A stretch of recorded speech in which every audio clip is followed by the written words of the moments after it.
What's up, everyone? I am David Twazan, and this is my finals presentation regarding fixing one's hunger and quenching one's thirst. It is a study on world hunger, world hunger's causes, and world hunger's solutions.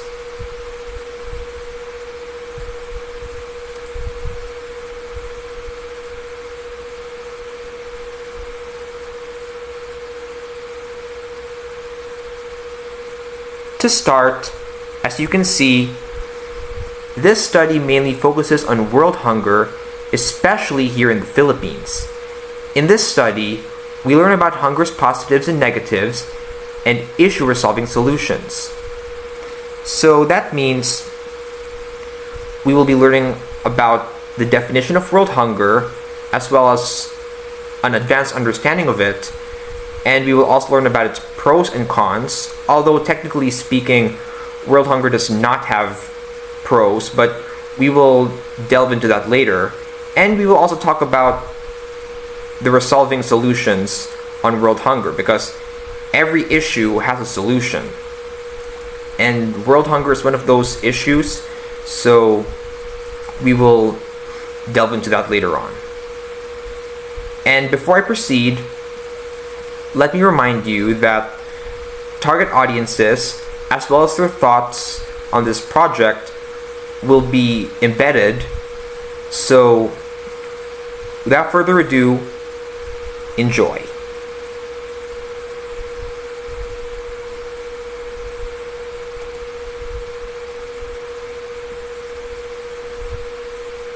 World hunger is a world issue nobody enjoys in general. Food and drink are significant body fuels that we need in our everyday life. Without the body fuels we need, we end up losing some energy, and in the same case, we all become malnourished and undernourished. To make matters worse, there are families who unfortunately struggle to afford for proper meals and beverages due to not having enough money. So the main topic of our project is families struggling to afford the appropriate body fuels due to having a lack of money.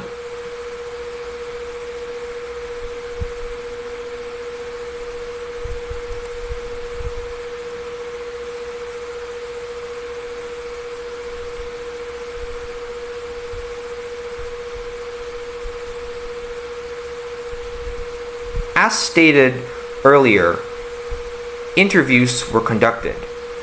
So, the researcher has conducted 4 interviews, all of which had the interviewees express their insights on world hunger, their own understanding of it, the pros and cons in also their own understanding, and how it makes them feel when they themselves witness it in their everyday lives in general.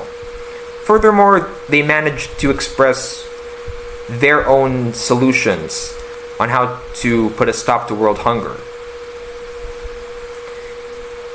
In the same case, the researcher also embedded these ideas together.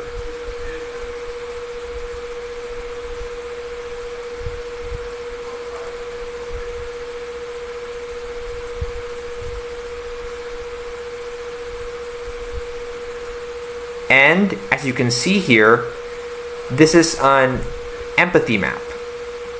This empathy map actually has all of the insights from the interviewees, from the conducted interviews conducted by the researcher, and the researcher has just put all of their insights, ideas, and thoughts together to form what you see, which is an empathy map.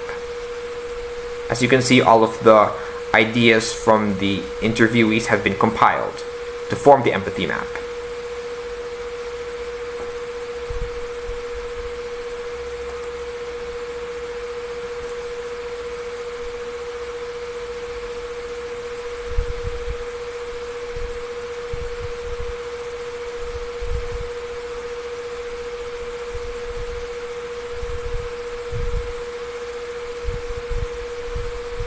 Target audiences.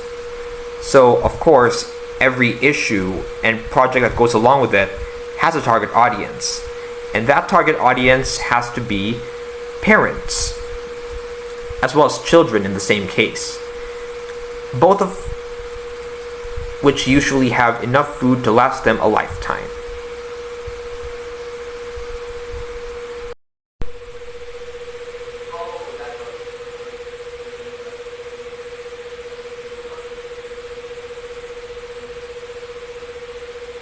So the personas consist of a mid-50-year-old man named Julius Junkie, who is a businessman working and earning for his family and their needs.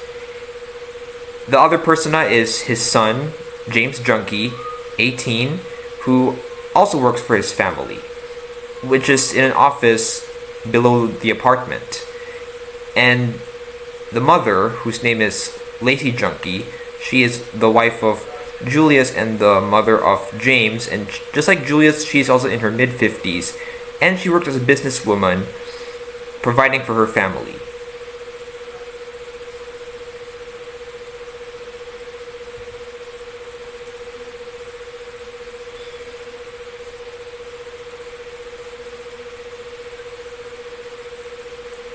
So, how might we help and assist poverty-stricken families struggling to afford the appropriate food and drink? Because, like I said, not all families can afford for their families, unfortunately, because not everyone in the world is rich. And like I said, we all have to do our part when it comes to encountering poverty-stricken families, especially ones that struggle to earn for food. Also, how might we be strong enough and willing to share to those families some of our merienda that we already have? So, of course, we all love to eat and drink. It goes without saying. But what'll happen if you have food and then you encounter a family that doesn't? And you are saving that snack for later, but you have to come to realize that poverty-stricken families matter more. And it's not always about you, it's about everyone.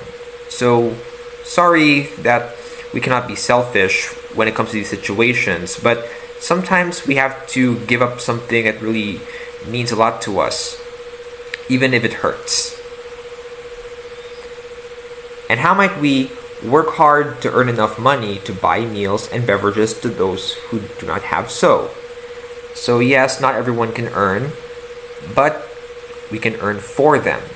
It may be tricky from the start, but with a little help and progress and teamwork, we can go a long way through.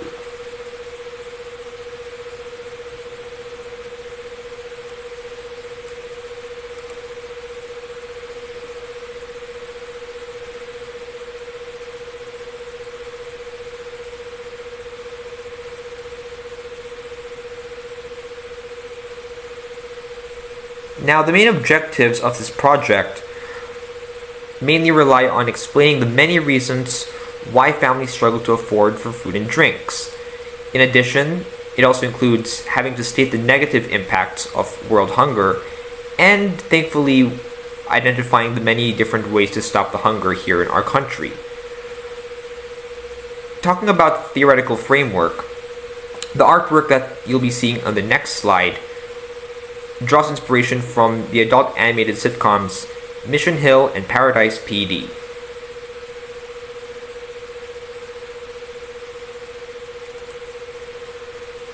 So here are the pegs and references that I used.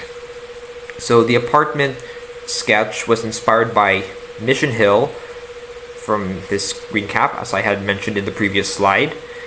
And in the same case, the destroyed house sketch is inspired by the one you see here from the screen cap from Paradise PD, which was also mentioned in the previous slide.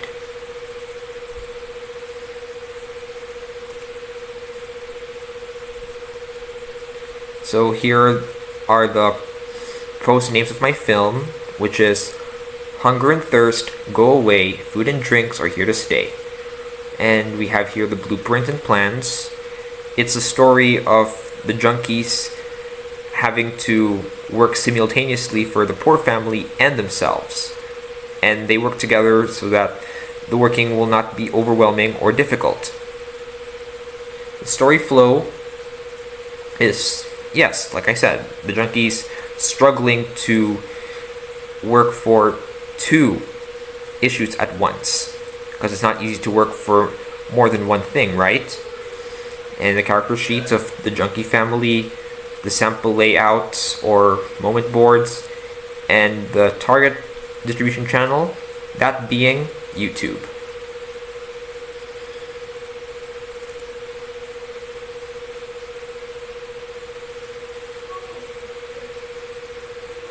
So that ends my final presentation, and I hope you were able to get some inspiration too, and maybe you be persuaded to help the hunger in the best way possible. See you.